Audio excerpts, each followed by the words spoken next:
What's up, guys? This is the Dr. Script Show, where we watch movies and script doctor them, talking about what was good, what was bad, and some ideas that they could have fleshed out a bit better. Today's topic, the 2012 comedy Project X.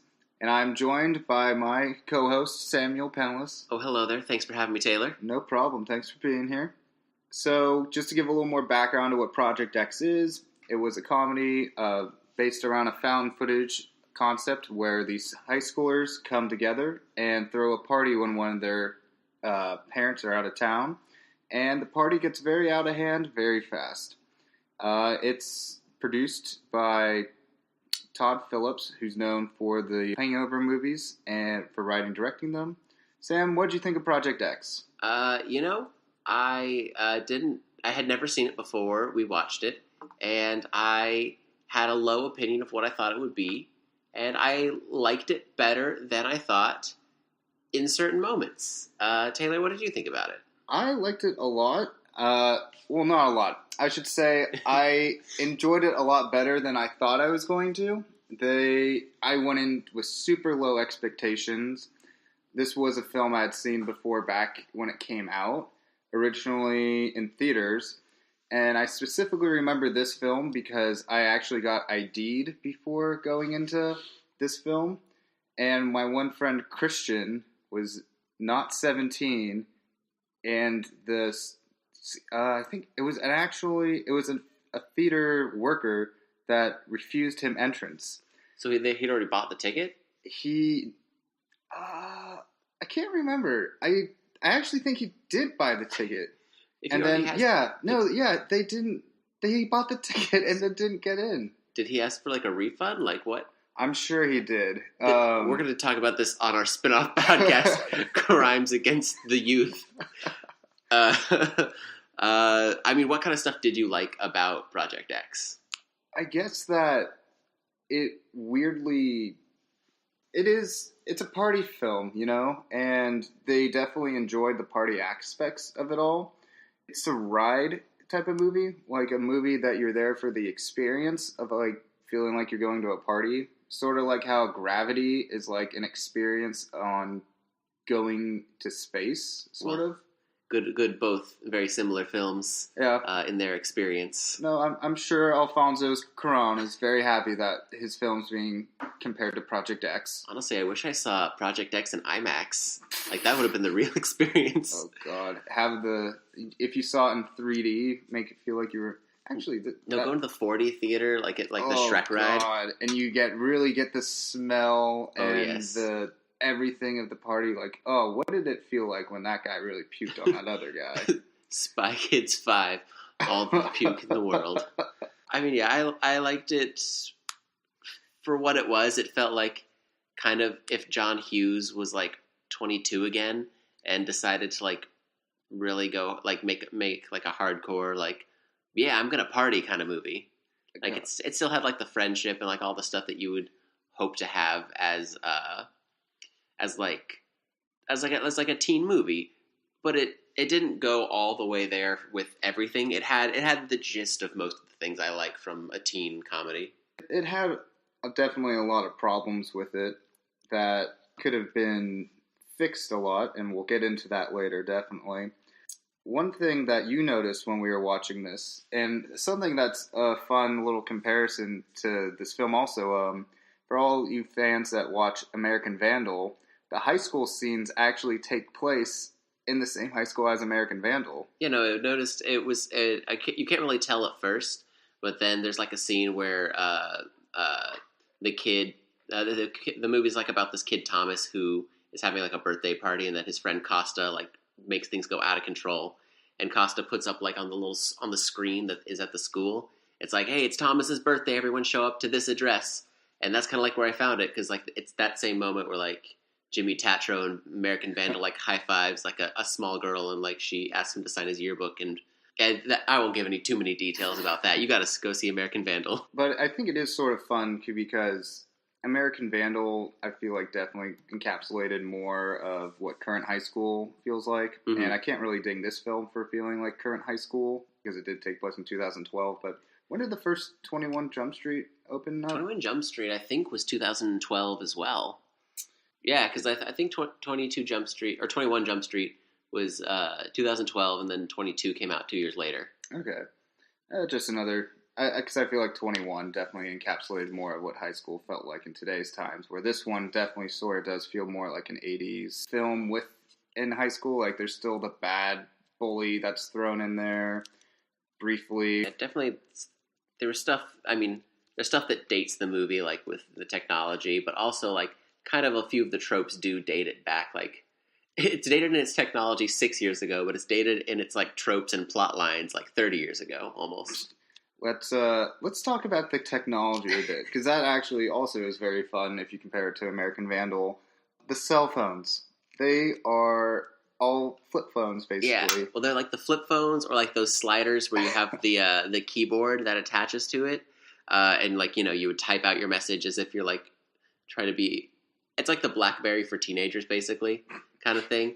And I think one character had an iPhone, and that was like Thomas's like best female friend Kirby. I think she had one, but besides that, it was all like the iPhone competitors that did not fare as well as iPhones. I mean, I'm surprised how many like sidekicks I still see around every so often. Oh God, all the hipsters, man. But another thing, where like if you had done this film in today's times, it would not be unrealistic to just have everyone's point of view of different iPhones and everything. Mm-hmm. But these kids are running around with little flip phones, or not even flips. Not flip phones, the flip cameras. Yeah. If anybody remembers flip cameras from when everybody kind of wanted to be movie makers, they had these like chunky boxes that had a USB like port flip out of it, which if you like think about the design on that, if you have a laptop that's just hanging over the edge of a table and you plug in your flip thing, it's too heavy. It's just going to fall. It like would bend the USB port. These are problems for high school filmmakers. Don't use the flip cameras. It's so funny watching them with flip cameras though. I didn't know anyone that, or I owned a flip camera, but I didn't know anyone that would go to parties and would be like, "Here's my flip camera. No. Look at this." It was all people who like. It was like the people who were doing vlogging before iPhones were like a bigger thing. Like people would have flip cameras to do like, "Hey, what's up?" Like YouTube and my 3,000 subscribers. Like they would do that, but most people weren't like YouTubers or didn't like do filmmaking stuff, so they there wouldn't have been 1,500 people with their flip cameras filming things. It would be like the 50 people who happened to have cameras on their flip phones or who had like Gen 3 iPhones. Oh God, and the quality on those phones would just be... Could you imagine if we got a film like that on a big screen? Like, it would be all like pixely and like generated.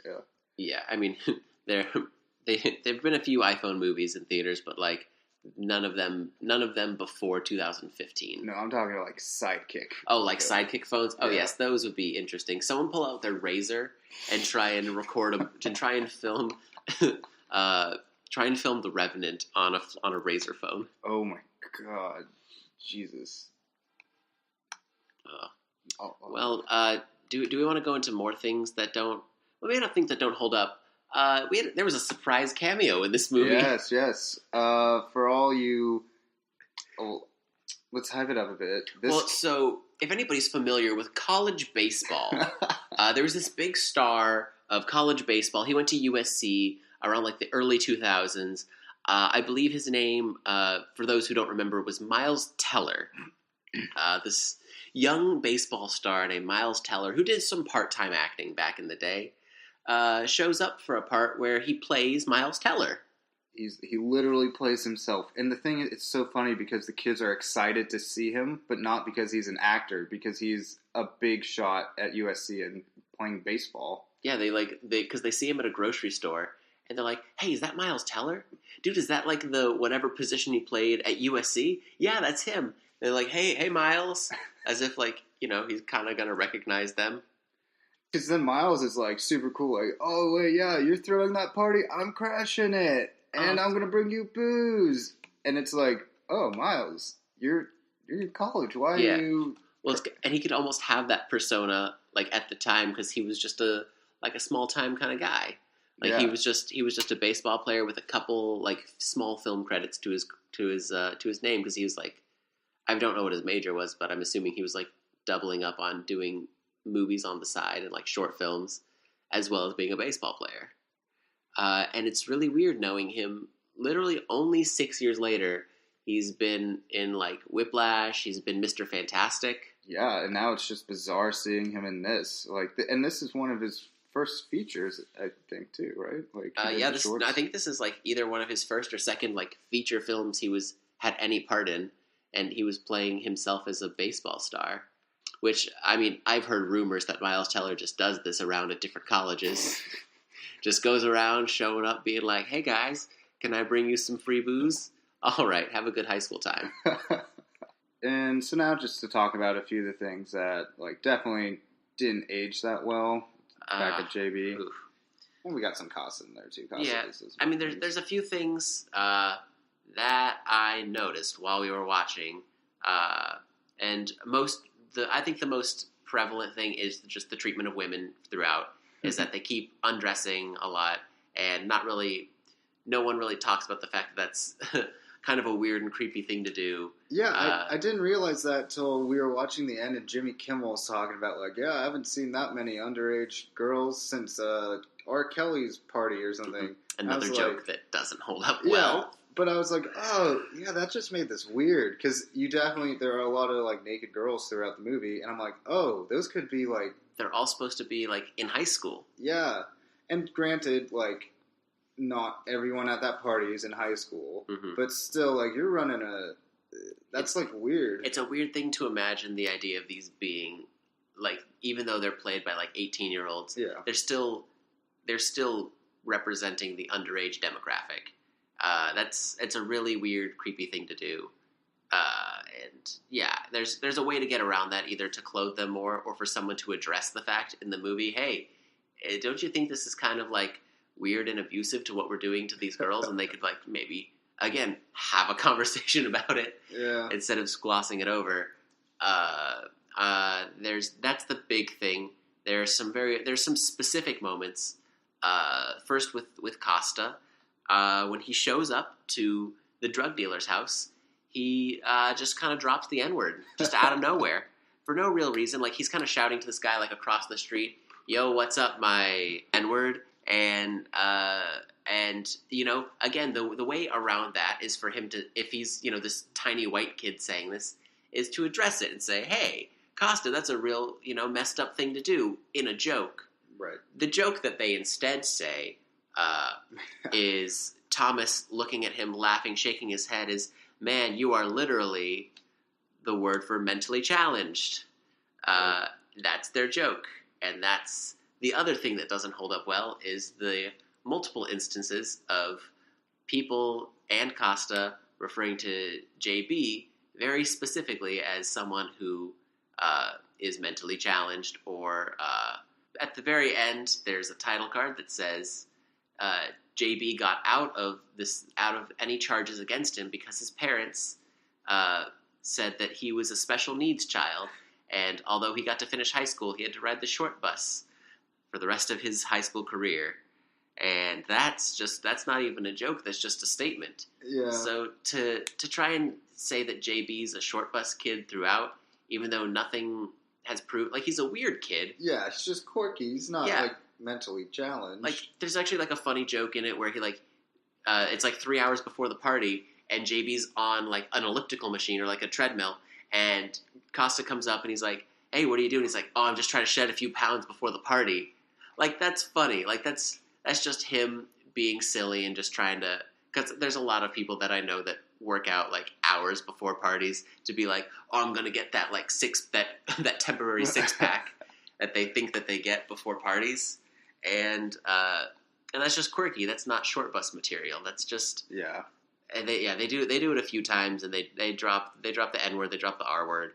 It's just like, well, JB also, like, he just does some weird stuff. Yeah, like he comes out to the party like wearing a suit and, you know, tie and looking very nice, and it's like, dude, what do you mean? That's just silly. That's just like funny. Even Kirby acknowledges and says that's a cute thing to do. Mm-hmm. Like, a lot of that stuff doesn't age well.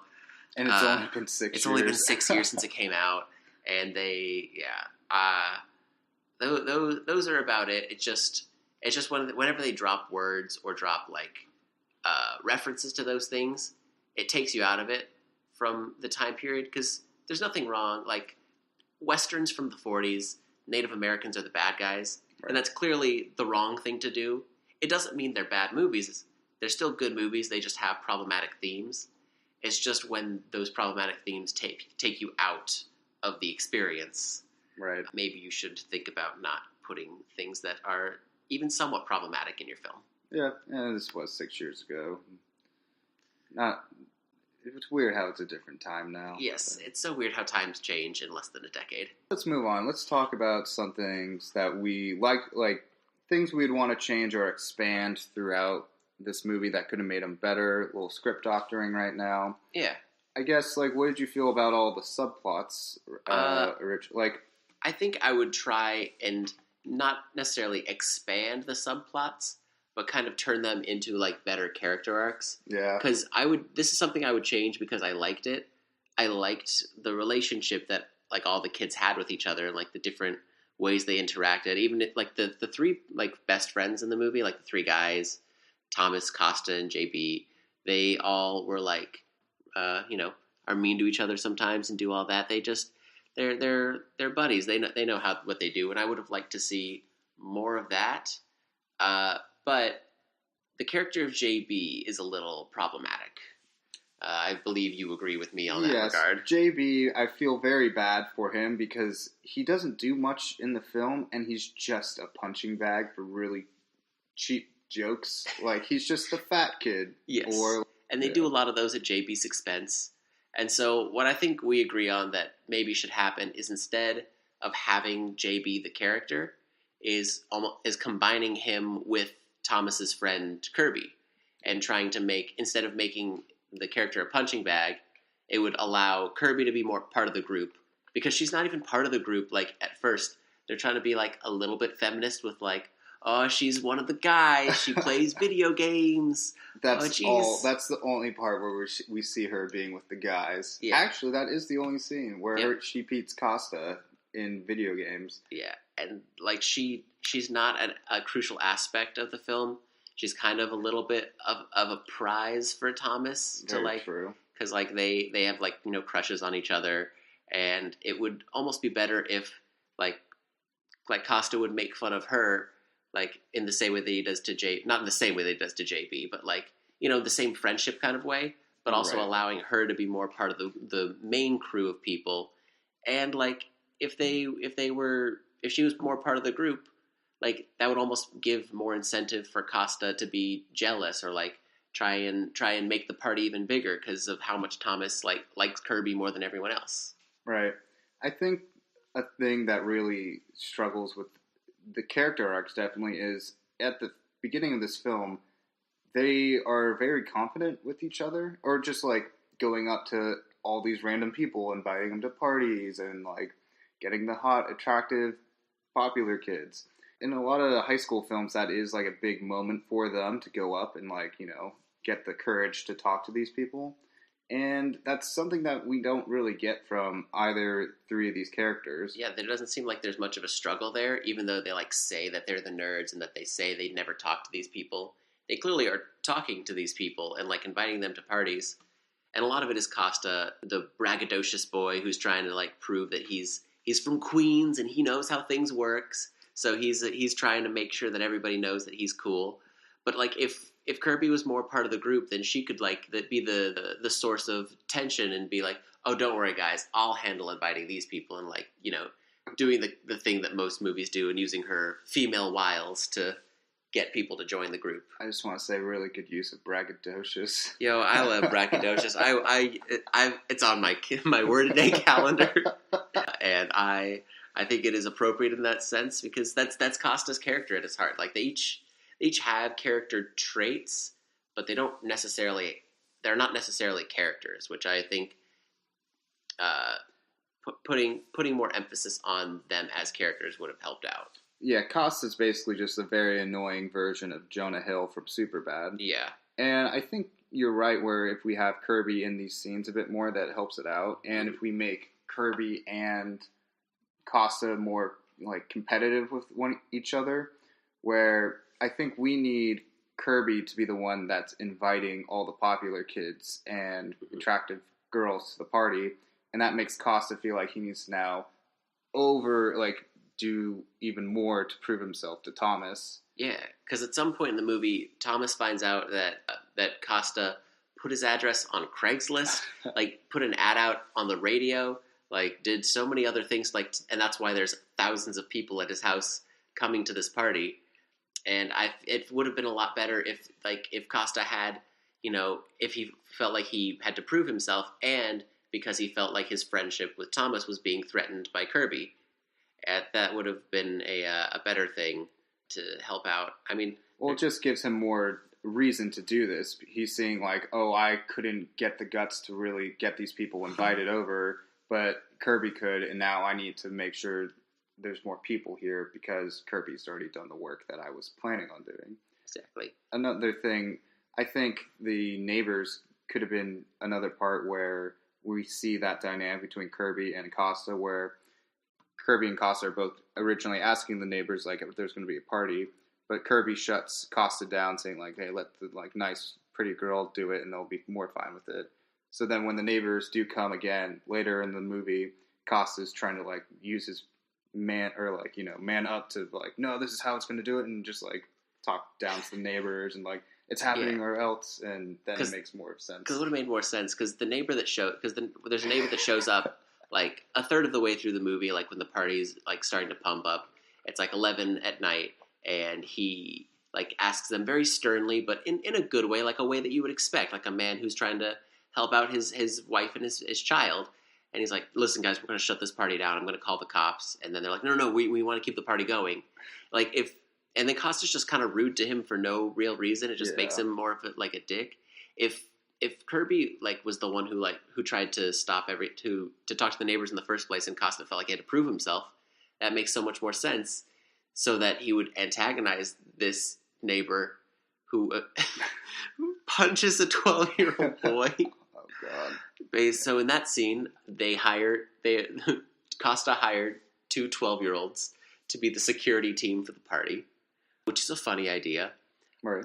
But then one of the 12-year-olds tases the neighbor who's getting up in their faces about it, and the neighbor punches a 12-year-old boy in the face.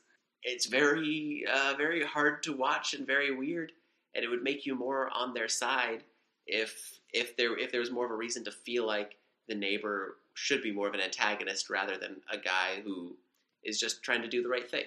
It does make you feel like you feel for the guy who has a kid and wife and can't sleep, and then Costa, he doesn't act like someone. He could have done it a different way in the movie. Yes. But you're not rooting for anyone at that point. You're not rooting for Costa, and you're not rooting for the dude who just punched a 12-year-old. No, and you don't need to necessarily root for somebody, but you need to at least identify with somebody and feel like there's something going on there that's interesting rather than just watching a train wreck unfold. What do you think if the possibility of Costa riles up this neighbor so much that he tries to punch Costa, and then Costa ducks, and then he hits the 12-year-old?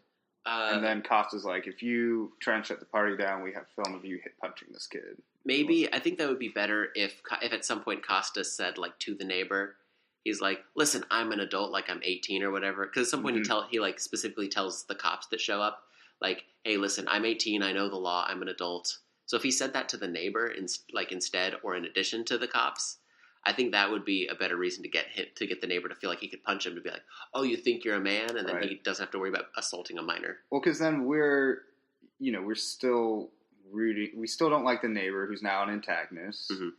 And Costa, he's probably, let's say he's just trying to be a man-to-man. Hey, man, I get it. I'm 18.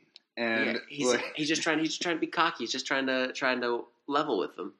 Honestly, it might even be better if the neighbor was this other character who they steal a lawn gnome from earlier in the movie. Yep. Basically, the kids they try and score some drugs because that's what you do at a party. Yep. And they think it'll be funny to steal a lawn gnome from this guy who's clearly like a little unstable, and he's a drug dealer, and they steal a lawn gnome that's filled with ecstasy, and they at the very end the guy comes back for revenge for his lawn gnome with a flamethrower, and I think almost maybe instead of that happening, if they went to the neighbor who like looks like he's this prim and proper dude, and they steal the lawn gnome, he's already like an antagonist with them, and he's got a wife and kids where this party's happening, and he's like, oh, I'm gonna shut you down like for these other reasons, and then they're like, oh no, we've also got a lawn gnome that's filled with drugs, and we can tell the police that there were drugs here, and then at some point this guy just like loses his mind, and he decides to flamethrower the neighborhood. I do think we're missing the neighbor being just an over-the-top villain. Like, if he's just, like, so, like, it would be a lot more fun. Because, side note, at the end of the film, when the flamethrower is going on, the guy's house is literally, like, on fire. And then instead of going in to help his wife and kids, he goes outside to flip off Costa, being like, no, F you, Costa. And it's like... you got my tree burned! Yeah. Like...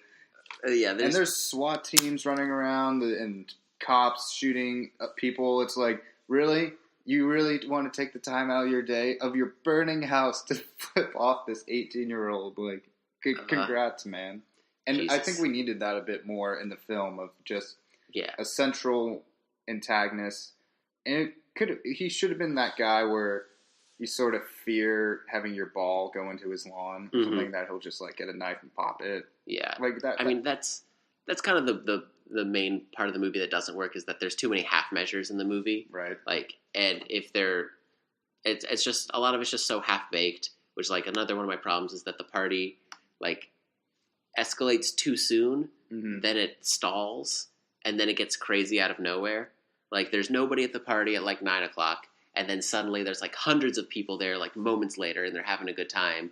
But nothing really happens to like make Thomas feel like he needs to shut down his party until like later on, all of a sudden, like everything starts happening. Like the window breaks, and like a little person drives his dad's car into the pool. And so much happens that like, if those had like escalated, that made Thomas feel like over time he's like, oh no, I need to shut the party down. Then Costa's like, don't worry, we'll keep it going. Everything's okay. And then at some point he finally decides he wants to shut the party down. But at that point it's past the point of no return. So then things just get even crazier, and he just has given up at that point. I think going like up and down that hill would have been a lot more of a character development for him. I agree, where I think you were saying this earlier, that they sort of whiffed on the early parts of a party where they could have, all right, it's 9:00 and no one's there, and like the middle schoolers show up, and then Costa's just like, oh frick, all right, we'll let the middle schoolers in just for bodies for now. And then as the party goes on, like Costa does throw out the middle schoolers, saying like, get out, because those middle schoolers do come in, like they're there, and Costa tells them to F off, and they sneak back in, and that's just a fun idea. But yeah, they only show back up like for a second as like a quick joke, and then it doesn't ever become anything. But like, it would have been cool if not everything has to have like a setup and payoff, but it still would have been good to see more of those things when it looks like they're trying to set something up. Right. Like, it sounds like they're trying to set more stuff up with Thomas's parents, like going out of town, and like, he's like, now remember to answer all of my phone calls. And I'm like, oh great, who's going to call the house during the party? And it doesn't really happen. His dad just calls the phone a couple times. And then, like, make sure no one touches my car. It's like, oh, people are going to do something. And they're like, nothing really happens. And then a little person drives the car into the pool out of nowhere. It's like, there's just so much, like, setup that there was no middle part that made everything feel like... Right. It just escalated from 1 to 100 too fast. And that's what...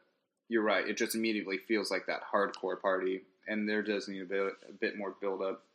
At the time, it didn't feel like one whole cohesive story. It felt like a few vignettes of a party, right, which could be like fun for like a mini series or something, where you get to see portions of a party rather than like when you're trying to have a cohesive whole singular story.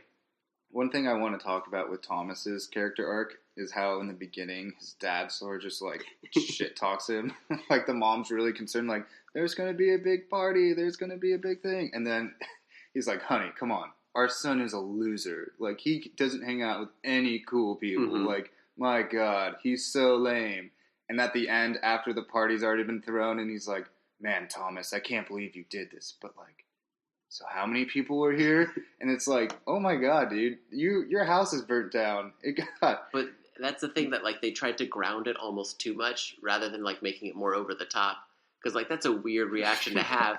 So they could have like they could have gone in two directions with that. Like the dad could have either been like this really cool popular dude in high school who's like impressed that his son is following in his footsteps, or his dad could have been exactly like Thomas and was so impressed that like he went and did something. That's like the half measure. Like they didn't do something with that relationship or like that plot. I like that a lot. If his dad was a huge jock and he's like, oh, my son's the nerd, and then like that would have been so much better. That would have been something. Something is better than nothing, and they provided half of something. Well, that is sort of what this movie feels like at times, where it feels like a lot of the things were just mostly on autopilot. Like, I get you're making this film, and yeah, you're not winning Oscars for Project X, but just because you don't need to put in effort doesn't mean you shouldn't. Right. You should still put in like the effort to like make a good movie, and like I don't know, because what are you trying to tell people at the end of the day if all that you say is, hey, this kid threw a raging party where he caused so much property damage and like is convicted of crimes, but people at school like him now. Like what? I know there doesn't have to be a lesson necessarily, but there needs to be something you're saying with that, right? And they're just not saying anything. They're just like, here's this big party that went out of hand. Yep, and Thomas is cool now, and I'm pretty sure that he's a senior in high school who can't go to college anymore because he threw this huge party. But back, like, the things are very half-baked, and this whole theme, like I said before, it is like a ride just to go and feel like you're at a party. But the thing is, like, they always want to make sure you realize how crazy this party is. Mm-hmm. Like, they'll be having big, meaningful conversations. Yeah. Like, okay, like, why there's so many people here, Thomas is debating. Costa's like, all right, I may have put it on Craigslist. And Thomas is just like, of course you did. It's not like a big, like, what, blah, blah. But even after that, then they immediately cut back to the party. And it's just like, it's like girls jumping in the pool. And it's like a minute or two of, like, of people, like, going through the party. And that's fun the first couple of times. But the montages never change up at all. It's all the same. And, like, sometimes something big happens in the middle of that, like, you know, the window crashing or whatever, or like the chandelier falling down. But it's all the same. Where like if they cut down on those montages and just had the crazy stuff in the background, right, and had like just one or two of those big things, like you could have had more character development, like the moments that would have made this movie better. And not Oscar worthy, but like something. It could be like a new high school classic. Yeah, exactly. And I think Costa definitely needs a bit more of a character over arc. Yes. Like, I don't want him to be a complete ripoff of Jonah Hill from Superbad, but I feel like, you know, Costa is not going anywhere, most likely. This is definitely a certain type of character. And Thomas seems like the smarter guy, and even... You know what would have been really funny if JB was going to, like, Harvard or something, and Costa constantly, like, knocks on JB for being an idiot, but he's going to Harvard. See, that could have been funny. And then the joke they do at the end still would have been, like, in poor taste, but it would have been it would have fit the theme better.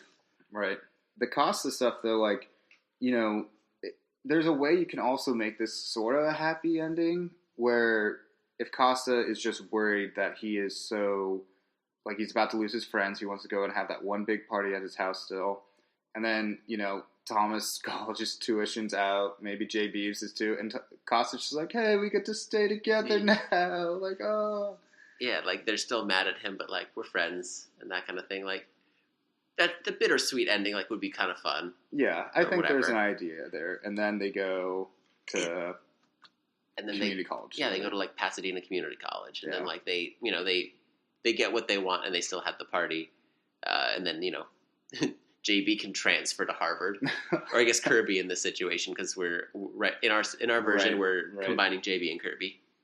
Well, yeah, Kirby, Jerby, if you will, Gerbil. Her name's Gerbil now. Oh my god, yeah. Who are you dating? I'm dating Gerbil. Yo, it's Thomas and Gerbil coming down the halls. What's their celebrity name? Well, there's already Gerbil as a combination. We're adding Thomas to this. Germnus. Germnus. Germus. Yes. Oh man, Germnus. That sounds like a disease. Anyways, Germus is the new celebrity name, the new power couple. Yep. Which is also a weird thing that comes out of nowhere. Like they're friends, and then he they could have had a conversation about their relationship, and they could have had a talk about it, like because Thomas drunkenly kisses her. Mm-hmm. It's like, oh no, I'm so sorry, and they could have really gone in depth on like what it meant to be friends, and then to try and be something else. Well, what also makes it better in Gerbil in that whole relationship is if Gerbil does go out and get the attractive girls that Thomas ends up hooking up with, like that, it just makes it a little more of a stinging thing. And yeah, because like in the movie, Thomas ends up hooking up with like quote unquote the hottest girl in school, ironically played by the sex addict from Pitch Perfect. Oh, yeah, fun thing I didn't realize until I started doing a little more research earlier. Also, most of the characters have the same names as their actors. So, like, her name's Alexis, her real name's Alexis. Good stuff. But yeah, so if Gerbil had been able to get Alexis to show up to the party, and then is like, oh, are you gonna hook up with her? And he's like, oh, I don't know what I'm gonna do. And then Thomas ends up kissing Kirby because that's what he really wants to do. But then later on in the party, he ends up hooking up with Alexis, like Gerbil. Gerbil would like be mad at Thomas, but also still be a little mad at herself for like being responsible for bringing her to the party. That would be kind of a nuanced situation where they could have like a legitimate debate about it, rather than the cameraman standing far away recording them and not hearing the conversation that they're having. Right. Now, I sort of want to talk about like some missed opportunities, just because you brought up the cameraman, and I think he could have been a lot more fun in all this. Yeah. I get that he's like a silent guy and that vibe, but they sort of just make him a weirdo too at the same time. Well, we talked about it last night when we watched it, and I think the best way to do it is, again, the same thing with the dad, where it's either one of the two extremes. Is either the cameraman doesn't say anything throughout the whole movie, like they only acknowledge him very, very briefly at the beginning and like a couple times throughout, and he doesn't say anything and then at the very end, and you can keep the scene where this happens, because at the very end, Thomas is like, hey, Dax, because Dax is the cameraman, like, Dax, you can go home now. And Dax is like, okay, hey, thanks for inviting me to the party. I had a really good time. Like, that'd be like an impactful moment if that's the first thing that he says. Right. Or if Dax has been not a main character, but like very prevalent throughout, and like he's been going through the party, be like, whoa, this is crazy. I've never been to a party like this before. And then he's like having a great time. Like at some point he has to drink. He like gets forced to drink or like do drugs or something, and the camera starts getting a little weirder. Like they could have gone kind of trippy and surreal with that. And then at the very end, like he wakes up, or he like gets up and is like, hey, Thomas, thanks so much for the party. Like, because then he really got to have a good time. Yeah.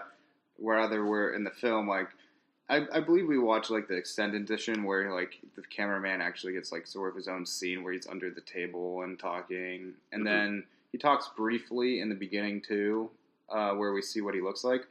But what if like we never saw this guy, didn't know what he looks like, and at the end like the camera turns around and it's like a celebrity cameo, like who would be good? Like, it ends up being Miles Teller. Yeah, it's Miles Teller's twin brother, Tyle Mellers. Tyle Mellers.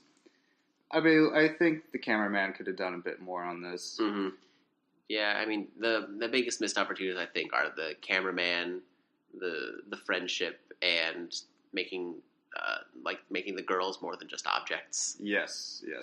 Because there's a lot more that they could have done with, again, specifically with the characters of Kirby and Alexis being like, they're both kind of objects in this film, where they could have been like more people with emotions, and I don't know how much more Alexis could have done, right? But like she could have, I felt like her character, she could have almost had a crush on Thomas too, or like been like, the popular girl who like has always wanted to talk to him, or they're study buddies, and like he's helped her out with her homework, and like she's had like an attraction to him, and it's almost like a real push and pull that Thomas has to decide whether he actually likes her or if he wants to be with Kirby. Well, maybe she like Alexis always did like him, but now that he has status and now he's cool enough to do it, where she's like, oh, finally. And Kirby's one of the people that was like, no, I just always liked you. And it shows that Alexis is a bit more superficial and like cares about that stuff and wouldn't act on certain things because of it. Yeah, and it doesn't have to be like a lot more of the movie, just like one or two more scenes. If you take out a couple of the montages, you could fit in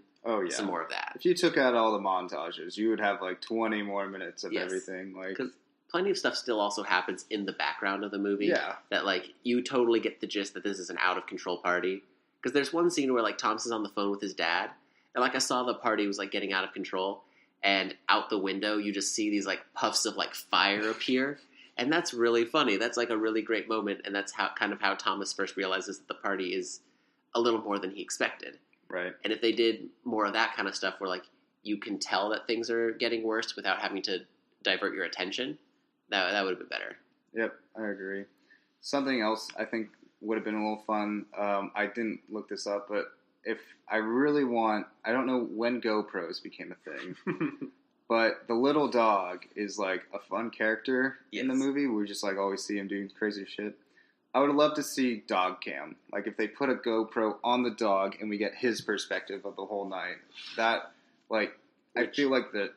Sorry. Yeah, sorry, I didn't mean to interrupt. But that would have helped with the...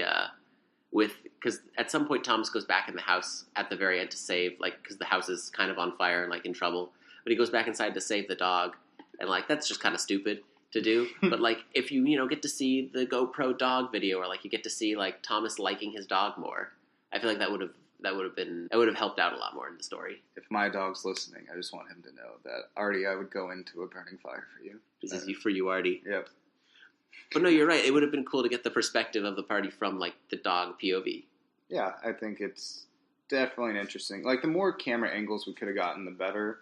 Going back to like American Vandal, when they have that one episode where they are checking out different Snapchats and Instagram stories of the one party, I feel like it could have been something around that where you're cutting through multiple perspectives that aren't as forced. Because this one, it's like, all right, the security guard's got the flip cam, and now we're cutting back there. And then cameraman. There's one other one, I think. Because there's not a lot of cohesion through the scenes. Like it's mainly the one camera angle, and then they jump cut to like a couple seconds later. Right. Because that's them obviously doing like multiple takes of the scene. But it would have been better if they had either multiple cameramen or multiple like angles on the same action at the same time, rather than being like, all right, this shot's there. We're limited by what we can do, so we just have to either go to a new scene or like just pretend we're moving forward 5 seconds in time. Yep, exactly. I believe that's like a lot of the missed opportunities I think they took on there, and sort of.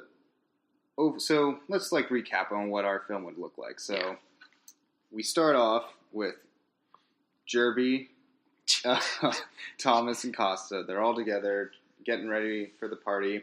They go to school. Jerby goes up, asks all the popular kids, makes Costa feel insecure about his hierarchy in the friend group and that they're all about to leave.